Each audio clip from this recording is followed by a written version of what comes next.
l'Alliance des États du Sahel est un exemple à suivre dans la cohésion, dans l'intégration et dans le rayonnement de ces peuples. Hier, samedi, l'Alliance des États du Sahel ont lancé les Jeux de l'AES. Des jeux qui regroupent plusieurs disciplines telles que le taekwondo, le judo, le bras de fer et surtout l'athlétisme. Et le Mali s'est énormément préparé à réceptionner ces premiers Jeux de l'AES à travers la rénovation des infrastructures sportives. Plusieurs stades, plusieurs équipements ont été rénovés dans le but de faire rayonner les sportifs de l'AES. Et pas seulement le Mali, le Burkina Faso également, qui a lancé un vaste chantier où dans chaque région du Burkina Faso, des équipements sportifs seront mis en place pour la jeunesse. Des pistes d'athlétisme sont construites dans chaque région du Burkina Faso. Et vous savez, on parle très souvent du manque de transformation locale des matières premières africaines. Mais on ne parle pas assez du manque de transformation du potentiel physique des populations africaines, du potentiel sportif. À chaque fois qu'un Africain explose dans le domaine sportif, il est obligé de partir à l'étranger. Et aujourd'hui, ces Jeux de l'AES vont en partie permettre de renverser cette situation. Aujourd'hui, si on mettait au même niveau l'urgence de valoriser les matières premières en Afrique, il est essentiel de mettre au même niveau aussi la valorisation du capital génétique sportif des peuples africains. Quand vous regardez aujourd'hui Usain Bolt et Goot, mais surtout Goot, un jeune australien issu de l'immigration sud-soudanaise. J'espère que je ne m'éloigne pas trop du sujet, mais c'est des capitales génétiques issus d'une région de la planète, mais qui n'ont pas su être exploitées. Et justement, les Jeux de l'AES vont permettre à ces jeunes d'avoir un rayonnement international. Et c'est tant mieux parce qu'au Mali, au Burkina Faso, au Niger, il y aura beaucoup de jeunes qui vont s'entraîner dans l'objectif d'aller se qualifier pour les Jeux de l'AES. Ils auront dans leur tête un objectif et ils vont tout faire pour y arriver. En réalité, au Flacagnon, les deux se connaissent très bien.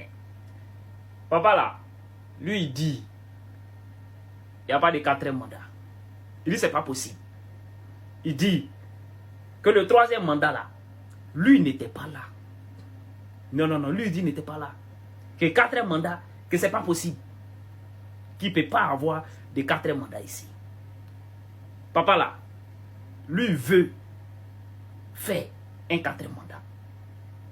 Mais, pour dire que je vais faire un quatrième mandat là, ils ont fait des meetings.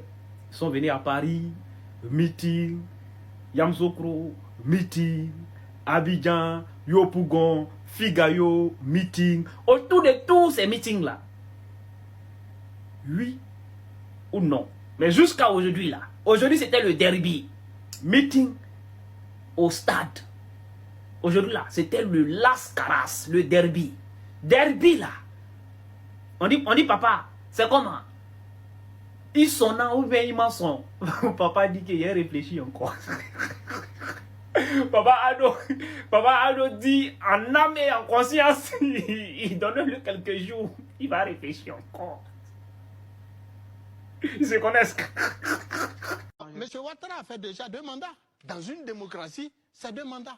Mais à la suite, on a dû modifier la Constitution en 2016 pour qu'il fasse un 3e mandat et bientôt un 4e mandat. Vous trouvez ça normal? Mais cela dit, mais si je le dis, c'est pour rappeler à l'opinion publique qu'il faut éviter d'entraîner ce pays sur une voie qui n'est pas souhaitable. Monsieur Gbagbo a puisé 10 ans de peine dans une prison extérieure par la volonté de la République de Côte d'Ivoire qu'il a envoyé là-bas. Quand vous faites ce développement, Marc, ça veut dire qu'il n'y a pas d'autre issue que de le réinscrire sur la liste électorale. Mais il a été jugé. Il n'a même pas présenté un seul témoin à décharge. On l'a complètement acquitté, totalement acquitté de toutes les charges qui pesaient contre lui. Il est rentré dans son pays. On l'a reçu tous à l'aéroport. Il a été même, le public qui a été l'accueilli a été même mieux encadré par les forces de l'ordre. Il est rentré tranquillement et aisément chez lui à la maison. Il est assis là-bas, on nous sort un autre tic-tac que les politiques connaissent bien pour dire il n'est pas éligible, il n'est pas cela. Il est éligible. Remettez-le sur la liste. Nous, les Ivoiriens, nous irons voter qui nous voulons par rapport au projet de société et au programme de gouvernance qui nous aura été proposé. Alors, C'était le point de vue de Marius, mais en même temps, c'est pas vous qui décidez, c'est pas moi également, ni ce plateau, mais c'était bien que vous puissiez donner votre point de vue. Chère madame, Oui, écoutez, rapidement. Oui, pour qu'Armand et Mais je vous le dis et je vous le répète. Oui. Quand on a braqué une banque, et quelle banque? On ne doit la pas se balader, vous le dites. Est-ce qu'on doit s'asseoir à la Très maison? bien. Mais donc, soulevez M. Gbagbo, mettez-le en prison pour qu'il puisse sa peine. Auquel cas, remettez-le sur la liste et puis évitons les bien problèmes. noté. Je dis bien qu'il faut aller à la table de discussion. Il faut trouver une issue favorable Tout à fait. pour que M. Gbagbo, le fait d'être inscrit sur la liste électorale ne veut pas dire qu'il a